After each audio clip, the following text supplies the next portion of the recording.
Positive ન્યૂઝમાં આપનું સ્વાગત છે।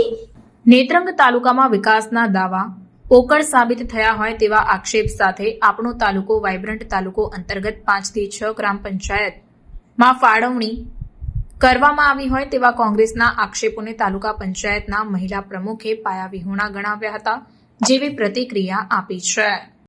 વસુધાબેન મનોજભાઈ વસાવા, નેત્રંગ તાલુકા પંચાયત પ્રમુખ। ગત તારીખ 1/8/2024 રોજ શેરખાન પઠાણ કોંગ્રેસના આગેવાન અને એમની ટીમ તાલુકા પંચાયત નેત્રંગની અંદર આવી ખૂબ મોટા પાયે બૂમાબૂમ કરી આક્ષેપો લગાવી રહ્યા હતા કે બહુ મોટો ભ્રષ્ટાચાર થયેલો છે।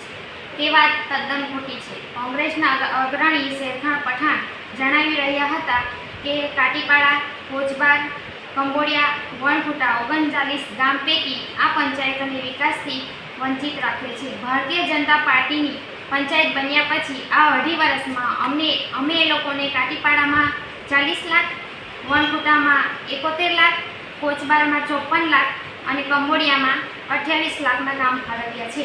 ખોટી વાતો કરીને આદિવાસી લોકોને ગુમરાહ કરે છે અને વિકાસથી વંચિત રાખવા માંગે છે। રાજકીય રીતે પોતાના એ લોકો રોટલા શેકી રહ્યા છે। ભારતીય જનતા પાર્ટીને લોકો બદનામ કરી રહ્યા છે।